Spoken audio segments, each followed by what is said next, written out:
Bom dia aos nossos ouvintes, que Jesus abençoe a nossa manhã de estudos. Vamos dar continuidade ao estudo do Evangelho segundo o Espiritismo. Estamos no capítulo 16, não se pode servir a Deus e a Mamon. O item 4, Jesus em casa de Zaqueu. Pode ler, por favor. Tendo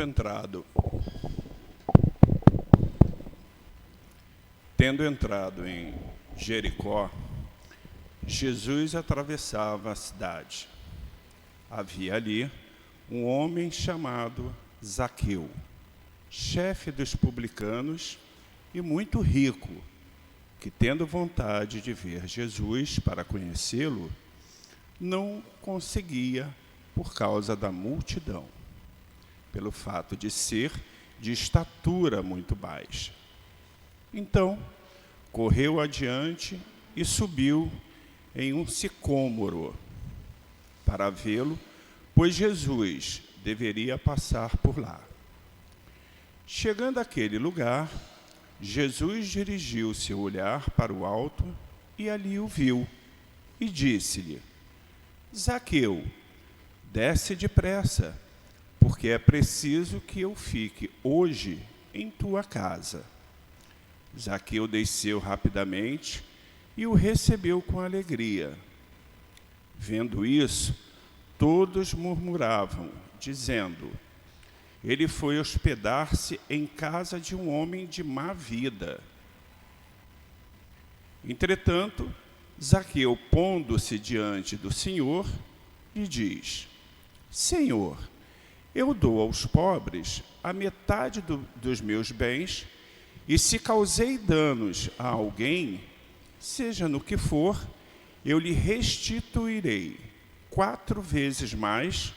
Ao que Jesus lhe disse: essa casa recebeu hoje a salvação, porque este também é filho de Abraão. Porque o Filho do Homem veio para procurar e salvar o que estava perdido. Lucas 19, 1 a 10. Mestre Jesus, mais uma vez nos reunimos em Teu nome, em nome de Deus, em nossa casa de amor, o SEAP, para estudarmos a doutrina espírita, o Teu Evangelho, e muito agradecemos por esta manhã e rogamos que Tu permitas a presença amiga dos nossos guias e benfeitores, do altivo, dos responsáveis pela divulgação doutrinária, pois é em Teu nome que os chamamos. Então, em nome desses irmãos queridos, dos espíritos que guiam, que dirigem a nossa casa de amor, em nome do amor que vibra nesta casa, em nome do nosso amor, Lourdinha, é que pedimos a devida permissão, em nome do Teu amor, Senhor, e do amor de Deus, nosso Pai, para iniciarmos os estudos da manhã de hoje. Que assim seja. Graças a Deus. Então vamos lá, vamos entender devagar. Jesus na casa de Zaqueu. Quem era Zaqueu? Zaqueu era um homem, né? Um nome próprio, Zaqueu. E ele colocou que Zaqueu era o chefe dos publicanos. Quem eram os publicanos? Os publicanos eram os cobradores de impostos. Está lá no item 1, ele fala dos publicanos. Ó. Lá no item 1, vê se você acha aí os publicanos. Item 1... Eu não vim destruir a lei, Moisés, aliança. Não, no item 1 não, é na introdução. Na introdução ele fala dos publicanos. Então os publicanos eram os cobradores de impostos. Ó, começa aqui. Samaritano, Nazareno.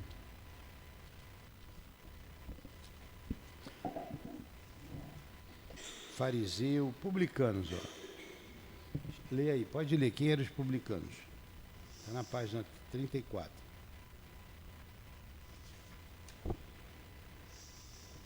Publicanos.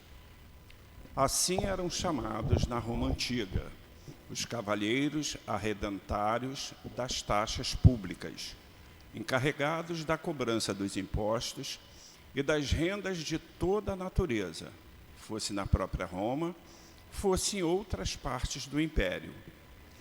Eram semelhantes aos cobradores de impostos gerais e aos contratantes do antigo regime da França, e aos que ainda existem em certas regiões.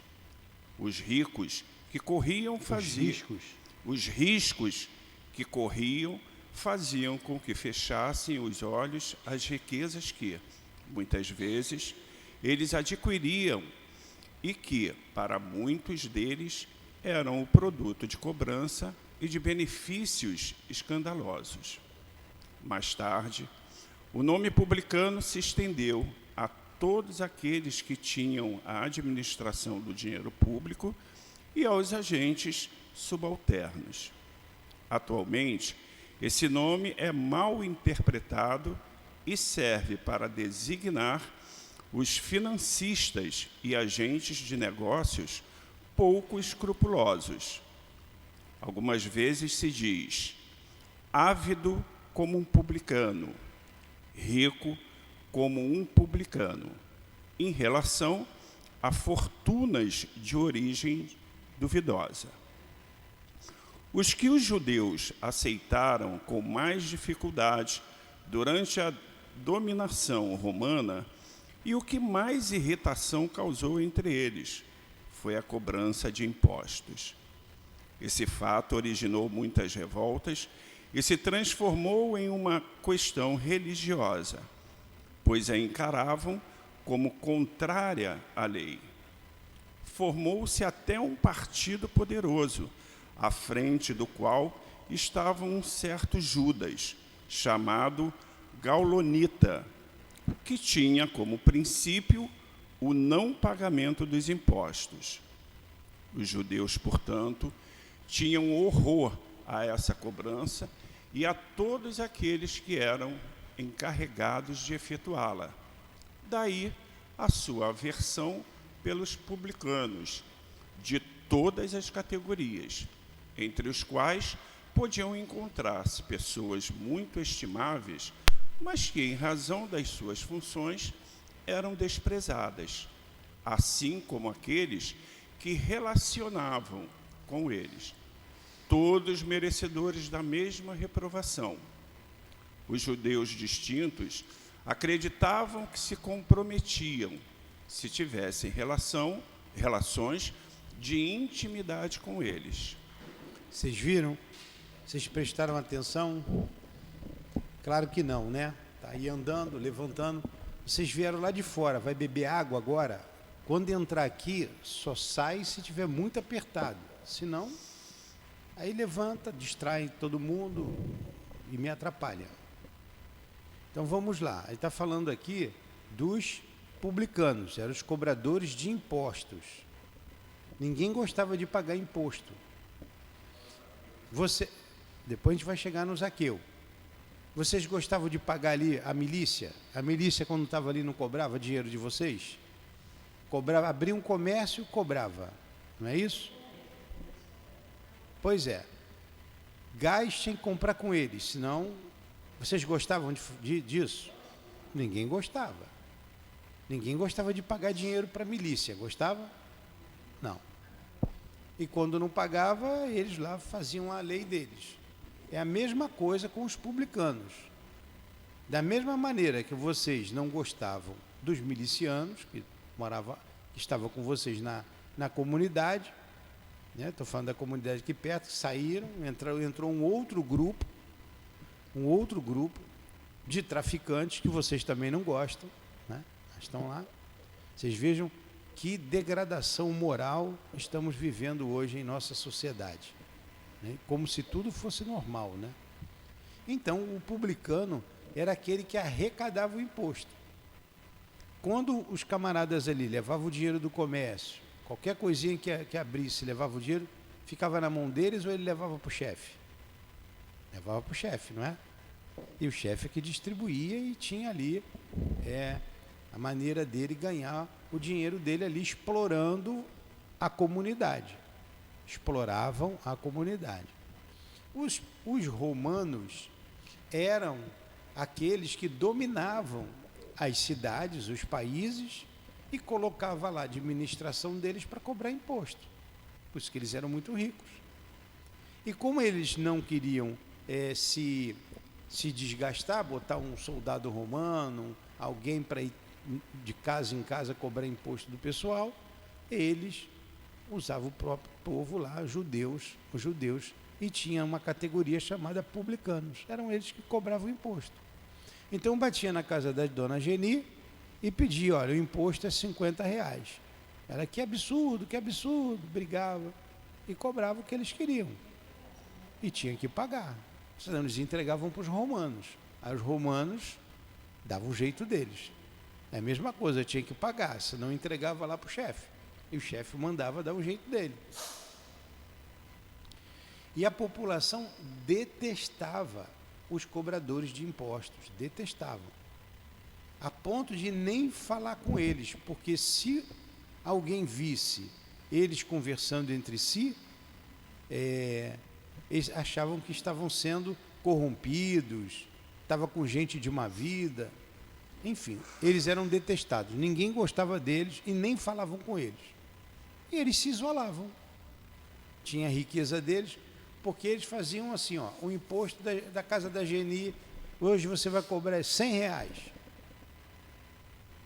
R$100 é o que eu quero. Roma pedia. Ele chegava, qual era o salário dele? Geni, é R$200. Hoje o imposto são 200. Ele pegava 100 para ele e dava 100 para Roma. Ou se ele gostasse da Geni, o imposto R$50, 150. 150 já era um dinheiro, né? Ele dava 100 para eles, ficava com 50. Mas tinha o chefe dos publicanos. O chefe é o que ganhava mais.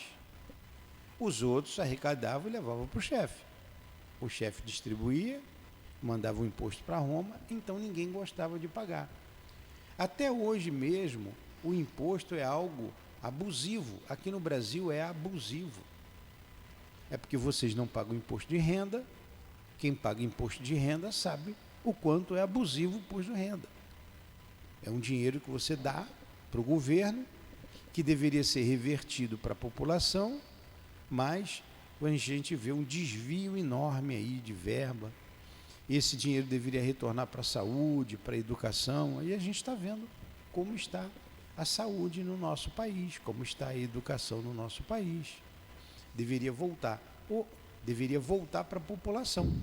Então, todas as pessoas que trabalham pagam imposto de renda. Pagam. Então, do meu salário são descontados, quanto que é 10% de 1.000? 100. Quanto que é 20% de 1.000? 200. Quanto é que é 27% de 1.000? 270. Então, se eu ganho R$1.000, quem ganha até 3.000, acho que 3.000 não paga, 2.000 e pouco. Mas se eu ganho R$1.000, eu tinha que... Não. Então, se eu ganho R$1.000, só para uma conta redonda, 270 eu dou para o governo. Então, meu salário, em vez de ser 1.000, é 630. Vocês estão vendo? Dói ou não dói? Dói. Então, ninguém gosta de pagar. Quem ganha R$1.000 não paga, tá? Fiz uma conta redonda para vocês entenderem. Quem paga lá mais de... Então, tem um imposto de 27,5%. Quem ganha mais de quanto?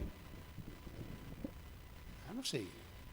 Eu sei que eu pago uma grana de imposto de renda. Dói porque a gente já paga imposto em todos os produtos.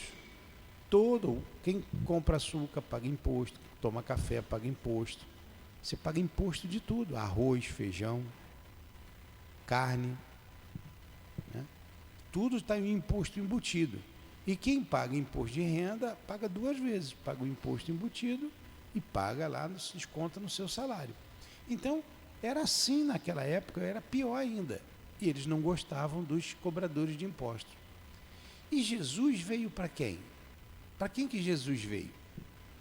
Jesus veio para os doentes, para os obsidiados, para os que sofrem, para os que choram. Jesus não veio para o rico, não veio para quem está são, eu vim para quem precisa de saúde.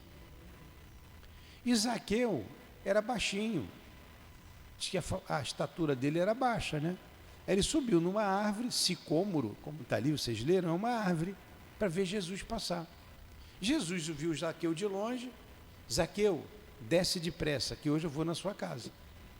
Aí o que os judeus falaram? Ele vai na casa de um homem de má vida. Eles condenaram, criticaram. É como se eu fosse fazer uma visita com Carlos na casa de uma moça que se prostitui ali. Todos vocês conhecem. Ia lá, o Nilton e o Carlos estão se envolvendo com aquela prostituta. Mas quem é aquela moça? Do que ela está precisando? Qual é o problema da gente visitar? Nós não fizemos um trabalho aqui na prostituição, com a prostituição ali na praia? Aí as moças chegavam aqui, seminuas, quem olhava dizia assim, estão botando ali, ó, mulher pelada, prostituta, dentro da casa espírita. E vocês sabiam que muitas largaram lá o trabalho, por causa do trabalho daqui? Então era a mesma coisa. E olha lá, está indo na casa do homem de má vida. Mas Jesus foi lá e conversou com Zaqueu. Aí o que Zaqueu falou para ele? Eu estou falando de novo o que está escrito ali, estou falando uma linguagem para vocês entenderem. E entender o que foi que o Carlos leu ali, quem era o publicano. Jesus foi lá, e Zaqueu ficou muito feliz e disse assim, Senhor, se eu causei dano a alguém, quer dizer, se eu tirei demais da Geni, eu peguei a Geni, se eu roubei muito a Geni, eu vou dar metade do que eu tenho da minha riqueza aos pobres. Aliás, ele não falou isso, ele falou isso aí depois. Olha, eu vou dar metade da minha riqueza aos pobres. E se eu causei dano a alguém, eu vou devolver 3 vezes mais. Então, se eu causei dano a Geni, se eu podia cobrar da Geni 100, cobrei 150, eu vou devolver 3 vezes a quantia que eu tirei dela. Ele se arrependeu ou não se arrependeu? Se arrependeu. E Jesus ficou feliz. Feliz. Como é que Jesus termina aqui a parábola? Ó, essa casa recebeu hoje a salvação, porque este também é filho de Abraão, porque o Filho do Homem veio para procurar e salvar os que estavam perdidos. Zaqueu estava perdido lá, isolado, sozinho, que ninguém gostava dele, com a família dele, rico, muito rico, que ganhava o dinheiro, era a profissão dele. E Jesus, ó, essa casa encontrou a salvação. No fundo, Zaqueu não queria, já estava cansado daquilo. Então, essa é a parábola. Nunca é tarde para a gente se arrepender das coisas que a gente faz de errado e tomar um caminho certo. Vocês acham que o Carlos é santo porque está sentado aqui? Vocês acham que eu sou santo porque eu estou sentado aqui? Também não. A gente já fez coisa errada na vida? Muita coisa errada. Só que eu me arrependi, ele se arrependeu, e a gente está aqui hoje fazendo o contrário, tentando ajudar as pessoas, tentando ser útil. Mas a gente continua sendo uma pessoa santa? Não, mas a gente luta contra os nossos defeitos, a gente luta muito, é uma luta grande, para não falar mal da vida alheia, para não prejudicar ninguém. Então, é uma luta constante. Nunca é tarde para a gente parar e fazer. Ontem mesmo uma moça chegou aqui, conversou comigo e disse assim, eu fumava muito, fumei muito, parei de fumar, mas estou com um problema no pulmão muito sério. Eu posso tomar o passe de cura? É claro que sim. Ainda bem que ela parou, não é? Ela parou. Se ela continuasse fumando, ela poderia ter um câncer e morrer. E ela disse, a minha irmã morreu de câncer no pulmão, de tanto fumar. Ela pelo menos parou. Aí olha o que vai acontecer com a pessoa que morreu de câncer, que parou de fumar, ou de cirrose porque bebeu muito. vai marcar o seu perispírito, vai voltar numa outra encarnação doente, e para resolver aquele problema. Quanto mais cedo a gente querer resolver os nossos problemas, melhor, menos sofrimento. Então, Zaqueu quis parar e Jesus ficou satisfeito, ficou feliz da vida. Semana passada, o que foi que nós estudamos aqui semana passada? Quem lembrava ganhar o celular do Carlos? Qual foi o ponto que a gente estudou semana passada? Valendo o celular do Carlos. Como ninguém falou nada, vou botar o meu celular também aqui, ó. Valendo o meu celular, o celular do Carlos. O que foi que nós estudamos semana passada? Dou-lhe uma, dou-lhe duas, dou-lhe três. É da riqueza, mas era... Ó, já perdeu o celular. Hã? Ninguém pode. Então, não pode amar a Deus e a Mamon. Isso. Mas foi a parábola do jovem rico. Que ele falou assim para Jesus. O que eu posso fazer, o que eu faço para ter a vida eterna? A pergunta que ele fez foi essa. Ó.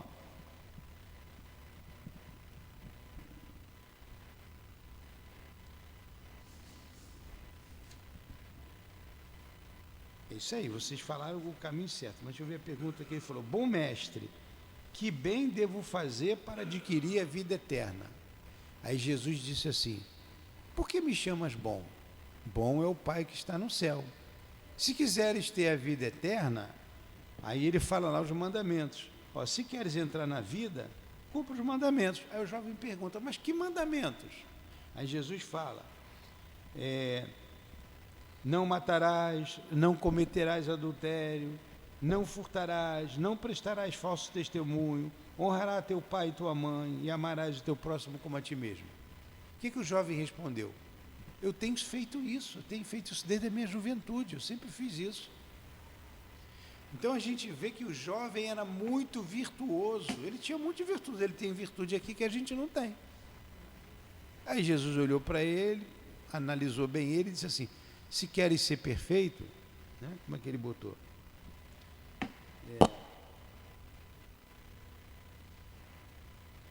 Se queres ser perfeito, vai, vende tudo que você tem, vem e segue-me. Jesus pegou pesado com ele, né? E ele, o que aconteceu com ele? Ele foi embora todo triste, porque ele possuía muitos haveres. Aí Jesus falou, né? É mais fácil um camelo passar num buraco de uma agulha do que um rico entrar no reino dos céus. Então, ele foi embora, ele ficou triste. Mas Jesus pediu que ele vendesse tudo. Tudo. Mas com Zaqueu, Jesus ficou satisfeito em ele devolver a metade. Não precisou Zaqueu dever tudo, a metade só. É porque Zaqueu não era apegado aos bens terrenos. E o jovem era. E para tirar uma lição, e as palavras de Jesus são imorredoras, Jesus falou, igual estou falando com vocês aqui. Ele nunca escreveu nada. Anos depois é que escreveram, lembraram da passagem e escreveram, certamente inspirados pelo Mestre Jesus, para que esses ensinamentos perdurassem esses anos todos, olha, os séculos, e a gente continua hoje discutindo. Então vocês vejam, um era apegado aos bens terrenos, o outro, apesar de ter muita coisa, é desapegado. Eu vou devolver a metade. Então, quando alguém nos ajuda aqui na casa, por exemplo, nós falamos no mês passado, tomara que essa pessoa nos ajude esse mês de novo, com as cestas básicas, ele não está dando tudo que ele tem, ele está dando uma parcela do que ele tem. Então, ele está sendo desapegado. Ele está ajudando, porque aquilo para ele não vai fazer diferença, não vai fazer falta. Enquanto outros têm muita coisa e não doa nenhuma linha. Ou doa só para quem pensa igual a ele. No partido dele, na religião dele, né? Então a gente vê pessoas desprendidas E a gente vê pessoas apegadas aos bens materiais, dá com interesse de receber alguma coisa. O Zaqueu não. O Zaqueu, vou dar metade aos pobres. Ele não falou aos cristãos, não falou aos fariseus, aos pobres. Aos pobres. É como a Norma da aula aqui. Aí ela trouxe 2 pessoas. Elas não frequentam a casa, elas podem ser alfabetizadas? 2 que você trouxe, né, Norma? Então, eu disse, claro que sim. Por quê? Por que a gente vai atender só quem vem aqui estudar? Só quem vem aqui estudar vai aprender a ler. Tem 2 pessoas ali, que eu não sei a religião, se é evangélica, se é católica, ou seja lá o que for, quer aprender a ler, vem aprender a ler, vem estudar. Então, a gente não pode dar somente para aqueles que pensa como a gente, não é? Então é assim que a gente procede. Eu não sei nem a religião de vocês. Tem gente aqui que tem outra religião, vem aqui por causa da cesta básica. Alguns vêm por causa da cesta. Aí é diferente, eu não posso botar ali, distribui cesta básica.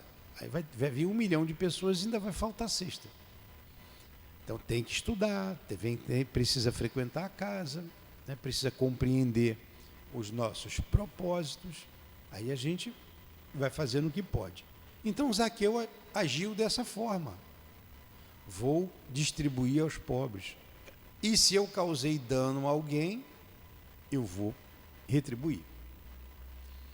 Como que a gente retribui o mal que a gente faz? Vamos supor, com o bem, é isso aí. O amor cobre a multidão de pecados, como disse Jesus.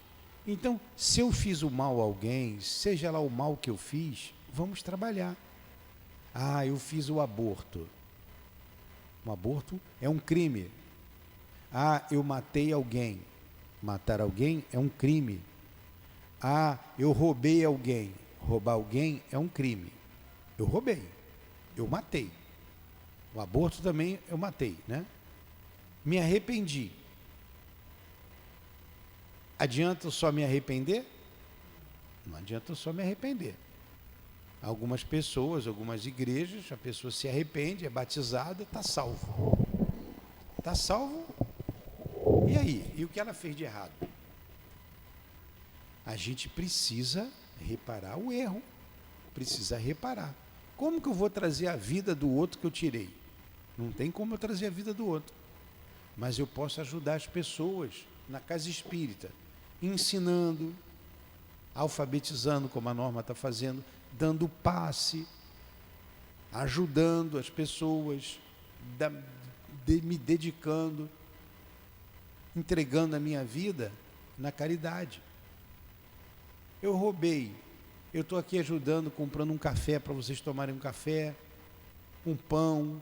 A gente vai fazendo o que a gente pode para reparar o mal que a gente fez. Paulo de Tarso mandou apedrejar Estevão. Ele mandou, ele era o chefe. Estevão era um grande orador. Estevão foi o primeiro mártir cristão. Ele pegou Paulo, botou no meio do povo e mandou que eles atacassem pedra. E partiu para cima dos cristãos. Só que Paulo de Tarso se arrependeu. Jesus apareceu para ele, naquele momento, em que ele ia prender uma outra pessoa que ele ia matar, um senhor chamado Ananias. Então ele ia com os soldados para uma outra cidade, atravessando o deserto a cavalo. A luz de Jesus brilhou mais do que a luz do sol. Ele até caiu do cavalo. Então Jesus apareceu para ele. E ele se arrependeu. E olha o que Paulo fez em nome do cristianismo. Ele trabalhou muito. Ele levou o cristianismo para fora, lá da Galiléia, para fora de Nazaré, daquela cidade, para fora da Palestina. Levou o cristianismo para Roma. Levou o cristianismo para a Grécia. Escrevia cartas para as igrejas que ele ia fundando na sua trajetória, na sua caminhada. Ele fundava uma igreja aqui, falava do cristianismo, as pessoas iam, se congregavam, se juntavam. As cartas de Paulo até hoje se estuda. Então, mas Paulo matou alguém, mas olha o que ele fez em nome do bem. E a gente sabe que Estevão, lendo a história do cristianismo, passou a ser o seu guia. Era Estevão e Abigail que conduzia Paulo. Paulo de Tarso, o grande Paulo de Tarso.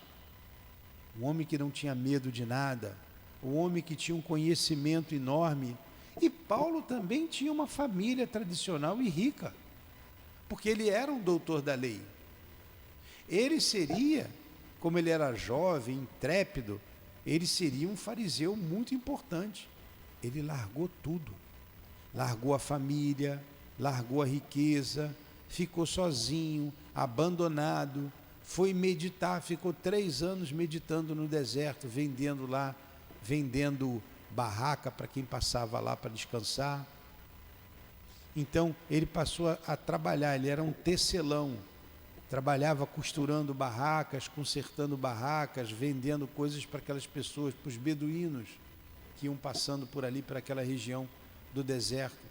Então Paulo, que tinha tudo, passou a ganhar o seu sustento com o seu próprio trabalho. Seu próprio trabalho. Então nós podemos fazer o mesmo.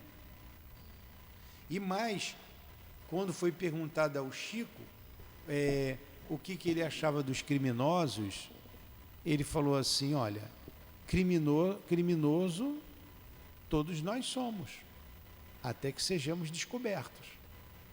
A gente não lembra do nosso passado. Hoje estamos aqui, pode ser que hoje eu não tenha explorado nenhuma prostituta, pode ser que hoje, nessa vida, eu não tenha retirado dinheiro de ninguém, pode ser que hoje, nessa vida, eu não matei ninguém. Mas, e em vidas passadas? A gente não lembra. E como a terra é um lugar de provas, de expiação, um lugar de dor, certamente nós fizemos muito isso lá atrás. Então é o nosso dever ajudar o próximo. É o nosso dever dar a mão para quem precisa. A gente tem que olhar um para o outro como irmãos. Como irmãos. Às vezes vocês me veem dando uma bronca aqui. Em casa escuta, esse camarada é muito bravo. Eu falei, não é para levantar. Aí o seu coisa já levantou lá, para eu não tumultuar a aula, eu fiquei quieto. É para ficar, sentou aqui, é para ficar sentado aqui. Porque a gente não faz nada, a gente não cresce na vida sem disciplina. A gente tem que ter disciplina. Então vocês acabaram de ir ao banheiro, acabaram de tomar o café, acabaram de beber água. Vai levantar para ir ao banheiro? Vai levantar para beber água? O que vocês estão dizendo para mim? Não estou interessado nisso não. Estou nem aí para você. Eu vim aqui só para comer e vou embora. Então tem que ter disciplina. Na vida tudo tem que ter disciplina. A gente tem que planejar a nossa vida. Planejar. Ganhou o salário hoje. Se gastar todo ele hoje, e os outros dias do mês? Eu tenho que administrar. O pouco que eu ganho é pouco, eu tenho que administrar. Então, a gente tem que ter disciplina, tem que ter amor, mas tem que ter disciplina. Aí eu peço pela disciplina, senta aí, fica quieto. Vocês já estão disciplinados, ficam quietinho um ou outro que levanta, mas já estão bem melhores. Porque senão vira uma bagunça. Eu não consigo falar, vocês vão fazer o que querem. E pronto, acaba até a casa espírita. Mas vocês pensam que a gente fala assim só com vocês? Porque vem aí da comunidade, precisa com eles também. Pergunta quantas broncas o Carlos já tomou. O Carlos é meu amigo. Já tomou bronca, Carlos? Muitas. Ficou danado da vida comigo? Não fiquei, não. Não ficou, não. Aprendi. Então, eu também tomo bronca. O espírito no outro dia me deu uma bronca. Eu fiquei quieto. Eu já tomei várias broncas de espírito, de guia. Eu vou ficar com raiva? Não, ele estava certo, eu estava errado. Eu aprendi. Eu não quero tomar a mesma bronca de novo. Né? A gente vai aprendendo. Então, mesmo para a gente amar o outro, para a gente ser caridoso, a gente precisa ser disciplinado. Você vê, eu não posso pegar o meu arroz todo e dar para o vizinho, mas se o vizinho está precisando do arroz, eu posso dar uma parte, igual fez Zaqueu. Zaqueu não deu tudo. Zaqueu deu uma parte, deu a metade, ajudou. E quando a gente ajuda, a ajuda também chega para a gente. Quando a gente dá a mão, sempre tem uma mão que chega até nós. E é isso que a gente faz na casa espírita. A gente aprende a trabalhar para Deus. Eu vou dar a palavra a você já já, Carlos. Aqui, a gente estava estudando aqui, eu pedi a Mônica para escrever aqui atrás. E eu falei na palestra, mas eu posso falar aqui hoje. Está tudo dentro dessa parábola de Zaqueu. O que é um centro espírita na ótica dos espíritos? O que é um centro espírita? Ele falou, um centro espírita, segundo o nosso ponto de vista, é aquilo que procuramos ao longo dos anos implantar na cabeça dos que desejam aprender. Então, olha só, nós estamos aqui implantando na cabeça de vocês e na minha também, que eu estou aprendendo, o Evangelho de Jesus. Estamos ensinando que a caridade, o amor ao próximo, o centro espírita é para isso. E tem mais. É um núcleo de resistência ao mal. A gente está aprendendo aqui a ter resistência ao mal. A vibração da casa é amorosa, é vibração boa. Não é bom estar aqui? É diferente de você estar ali na rua. Aqui vocês estão despreocupados. Vocês estão seguros aqui, seguras, tranquilos. Uma vibração amorosa, uma vibração tranquila. Vocês estão bem aqui. Botou o pé ali na rua, está preocupado com o carro, está preocupado com um problema qualquer. Ali passa gente pensando tudo que deve e o que não deve. Aqui a gente está pensando coisa boa. A gente orou, fez a prece, pediu a Jesus para ajudar a gente. Então, aqui a gente aprende a resistir ao mal. E a gente precisa criar resistência ao mal. Por que a criança, o jovem, cede às drogas? Porque ele não teve resistência para não ceder. Mas é todo mundo que mora na comunidade que está envolvido com a droga? Não, claro que não. Eles se escondem ali para vender. Uns cedem, outros têm resistência. Resistência ao mal. É todo mundo que mora na comunidade que é fofoqueiro? Também não. Tem gente que segura a língua, não fala mal de ninguém. É todo mundo que mora na comunidade que é bandido? Claro que não. Às vezes o bandido se esconde ali. Então você cria resistência ao mal. Tenha facilidade. Eu vou contar uma coisa para vocês que eu fiquei muito triste. Eu vou hoje, se tiver as rosas, como faltou rosa ontem, por causa do Dia dos Namorados, por causa do feriado. Mas se tiver aberto hoje, eu vou comprar, para botar aqui. Vou lá comprar as rosas. Mas vocês sabiam que no sábado, não foi bom sábado? Foi uma festa bonita, não foi? Aniversário da casa, todo mundo almoçou, fizemos um almoço, a pedido de vocês. Quero estrogonofe. Foi feito com todo amor e carinho, todo mundo se mobilizou. Os 2 potes que a gente lava a mão de sabão, que é bonitinho, que fica lá em cima, e outro no banheiro, sumiram.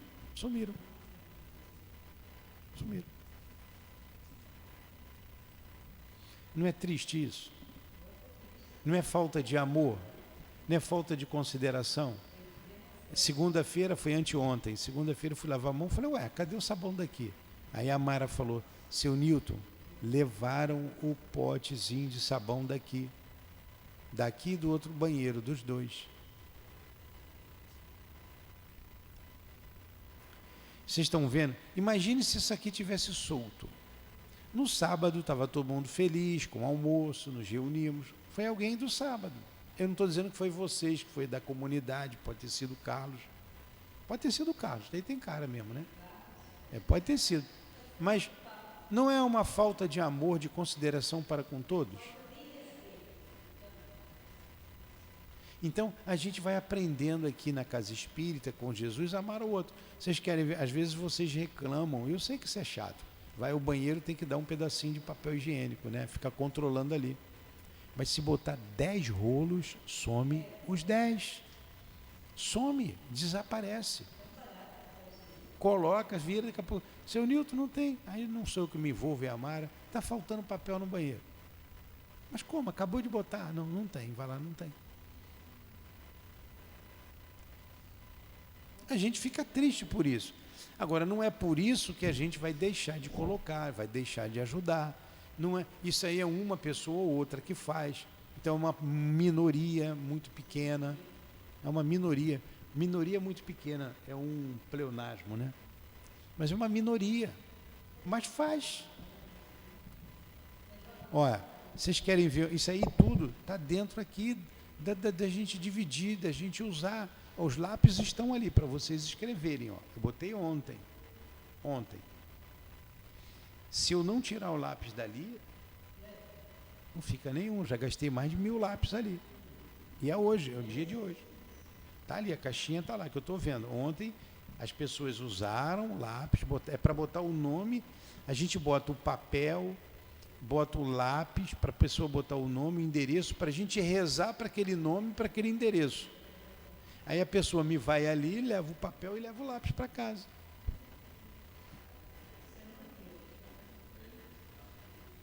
A gente compra lápis assim, de 100 lápis, pacote com 100, pacote com 50.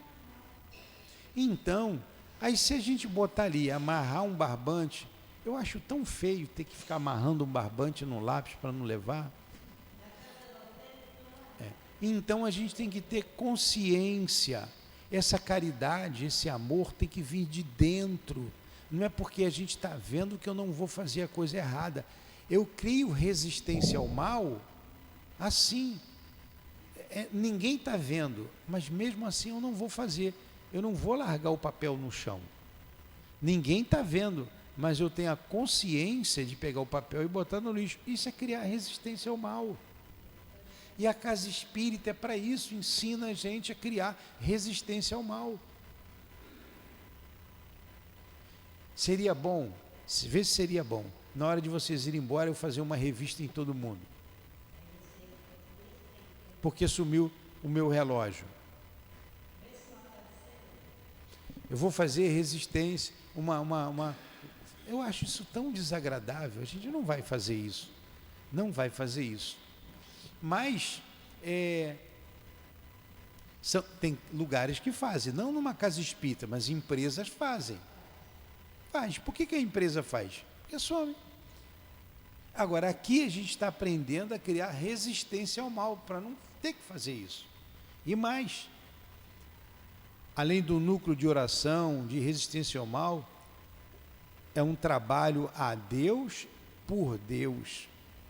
Assim entendemos que uma casa espírita é um local de relações entre seres humanos que se propõe a trabalhar a própria misericórdia divina em si. Então a gente tem aqui um trabalho por Deus, para Deus, é para Deus que a gente trabalha, e a misericórdia em nós mesmos. Poxa, eu errei, eu tenho a minha consciência culpada, então eu vou melhorar. Então Deus quer o nosso progresso, Ele quer que a gente cresça. Olha como é que Zaqueu cresceu. Então nós precisamos crescer, então nós estamos ajudando, educando as pessoas, ensinando a elas serem homens de bem. É o que a casa espírita está fazendo. A professora está ensinando a pessoa a ler e a escrever. Olha que coisa boa, ela está fazendo um trabalho de Deus. Então a gente precisa desenvolver essa consciência na casa espírita. É para isso. Nós somos irmãos, nós somos amigos, não tem diferença. Nós não consideramos, vocês sabem, vocês me conhecem, ninguém para mim é diferente não, porque tem ou não tem dinheiro, para mim tudo é igual. Todo mundo é igual, a gente trata todo mundo bem. Então, a gente na casa espírita, ele conclui aqui, a gente aprende a produzir algo em favor do bem. Produzir algo em favor do bem. E foi isso que Jesus fez a vida toda. Jesus chegou num lugar difícil, numa comunidade difícil, bruta, brutal, matava a troco de nada, roubava. Era uma sociedade atrasada. Jesus vai ali, um homem de bem, chama para junto dele pessoas simples, pescadores, pessoas do povo. Tinha lá um que era cobrador de impostos, que era Mateus. Mateus era inteligente, era letrado. Mas olha só, era um homem bom, bondoso, um apóstolo. A casa espírita é a mesma coisa. E a gente precisa desenvolver em nós a disciplina, o amor, tudo isso. É o que a gente faz aqui. Então, olha o Zaqueu tomando consciência do que ele tinha que fazer. E nós somos os Zaqueus modernos. A gente toma consciência do que a gente é, do que eu sou, o que eu faço aqui, o que eu estou fazendo aqui. Se fosse só para dar comida e café, eu botava o café lá no portão do lado de fora, cada um pegava um pão, tomava café e ia embora. A gente não ia criar vínculo nenhum de amizade. E não é isso o trabalho. É criar o vínculo de amizade, de solidariedade. Todas vocês são convidadas a trabalhar conosco nos passes. Quantos tem aqui? Já tem gente trabalhando na irradiação. Dona Maria, a Sônia que não veio hoje. Cadê a Sônia? Sônia não falta, estou sentindo falta da Sônia. E assim a gente vai ajudando, dando uma mão para o outro. Entenderam? Quer falar? Pode falar. Bom, primeiro eu quero dizer que eu fiquei feliz, mesmo que tenha sido depois do tempo estabelecido pelo Newton, mas fiquei feliz de vocês lembrarem do estudo da semana passada. Fiquei feliz por ter sido depois do tempo, pelo menos, não que eu tenha um apego ao celular, mas tinha acabado de comprar e eu não perdia o celular, né? Então, e como o Newton disse, Zaqueu, que era o chefe dos cobradores de impostos, né? E nós tivemos também ao meio de Jesus que eles se transformaram assim de uma hora para outra, não só Zaqueu, como Mateus, né? Mateus também era odiado e tinha receio, inclusive, de sair para não ser agredido, porque ele cobrava impostos. E para lembrar, como Newton já bem disse, não foi apenas aquela época essa cobrança de impostos, né? Ela sempre existiu, como existe até hoje. A cobrança de impostos, ela é até necessário porque um país só consegue se movimentar, só consegue oferecer bens, principalmente no sentido de saúde, educação, segurança, por intermédio dos impostos. O que nos traz, né, desde aquela época e até a época de hoje, o que nos traz o dissabor dessa cobrança de impostos, o que nos causa uma certa revolta, é saber que o nosso dinheiro, que é sagrado, que é conseguido por intermédio do suor, muitas vezes por intermédio de lágrimas, de muito esforço, esse dinheiro que é arrecadado, ele não é destinado para o nosso bem, né? Vivemos hoje uma situação em que, apesar da minha mãe ter sido uma funcionária pública, agente de saúde, ela, para conseguir marcar uma ressonância magnética, ela, em agosto do ano passado, ela conseguiu marcar para agosto desse ano. Então, teria morrido aos 89 anos. Então, são essas coisas que a gente revolta. Como, por exemplo, o dinheiro que é destinado à merenda das crianças, saber que está sendo desviado. Mas isso, como disse, não apenas neste país, mas no mundo inteiro e desde do Império, né? Então, principalmente, e também, como o Newton bem mencionou, todos nós, ao nascermos, devemos obediência a quem? Aos nossos pais, que nos educam, que nos traz, de alguma forma, o sabor dessa vida, no sentido de manutenção, alimentação, carinho, dormir, enfim. Então, assim é com Deus, né? Nós devemos essa obediência ao nosso Pai maior, a obediência à lei de Deus. Por quê?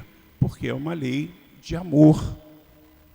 Então, quando Zaqueu e tanto Mateus, que eram odiados, eles percebem que é isso, toda semana, quando aqui é dito pelo Newton, e ele disse bem, não é apenas para vocês, é para todos nós. Às segundas-feiras, que nós temos as reuniões aqui, dos médios da casa, toda segunda-feira, de alguma forma, nós somos alertados para alguma coisa que possamos ter deixado de fazer.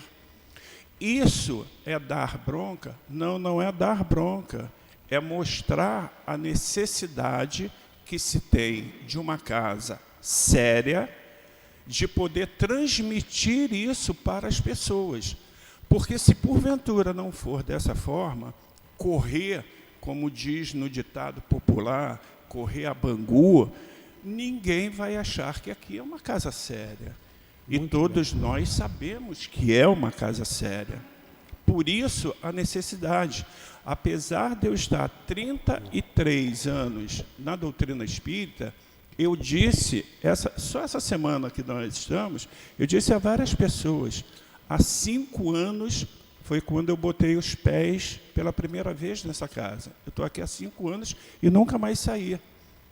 Foi a partir dos 5 anos que eu pude entender verdadeiramente a doutrina espírita e a educação que devemos ter, o respeito, o carinho e o amor pela doutrina espírita, foi quando eu botei os pés aqui no Centro Espírita Altivo Panfiro, e tenho o Newton, que eu conheço há 5 anos apenas. Eu tenho ele como um verdadeiro amigo, como um verdadeiro professor para mim.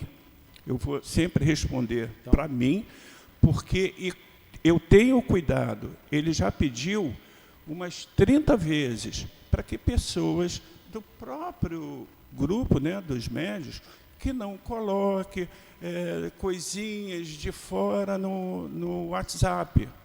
Continuam colocando. Todas as vezes que eu preciso falar com ele, eu mando para ele.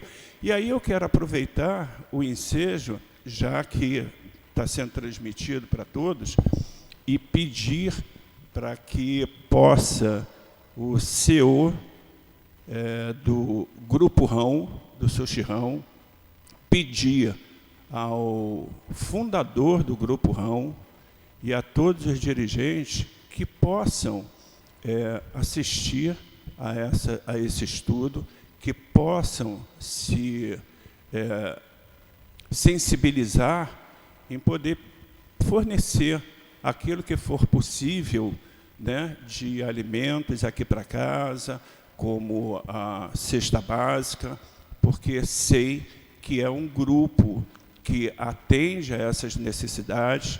Então, fica aqui o meu pedido ao Guilherme Lemos, ao Henrique Lemos, Rafaela Lemos, que são principalmente aqueles que dirigem esse Grupo Rão, assim como a todos os outros grupos e todas as empresas que puderem ajudar a casa, porque estarão ajudando a toda a população. Fica aqui o meu sincero agradecimento. Obrigado. Faz a prece, Carlos. Vamos encerrar. Deus Pai de amor e bondade, Criador, muito obrigado, Pai, pelo amanhecer desse novo dia, por nos permitir a reencarnação, para que possamos, junto a Jesus, seguir os ensinamentos, para que possamos aprender um pouco mais sobre a caridade, sobre a benevolência, sobre o amor. Agradecer a toda essa espiritualidade amorosa que se faz presente nesta casa, que nos traz o amparo, que nos traz a harmonia. Agradecer aos nossos anjos da guarda, por poder estar ao nosso lado, nos trazendo, nos amparando em cada estudo que essa casa realiza. Muito obrigado, espiritualidade, muito obrigado ao Altivo Panfiro, muito obrigado aos dirigentes por nos dar essa condição de aqui chegarmos, sermos amparados, em que essa espiritualidade derrama sobre todos nós fluidos e energias. E conseguimos, ao retornarmos aos nossos lares, voltarmos muito melhores do que quando aqui chegamos. Muito obrigado, espiritualidade. Muito obrigado, Jesus. Muito obrigado, meu Deus. Em nome do nosso amor, em nome do amor que sentimos por Ti, Mestre Jesus, em nome do amor que sentimos por Ti, Pai, pedimos também a permissão para darmos por encerrado o estudo da manhã de hoje do livro Evangelho segundo o Espiritismo. Graças a Deus.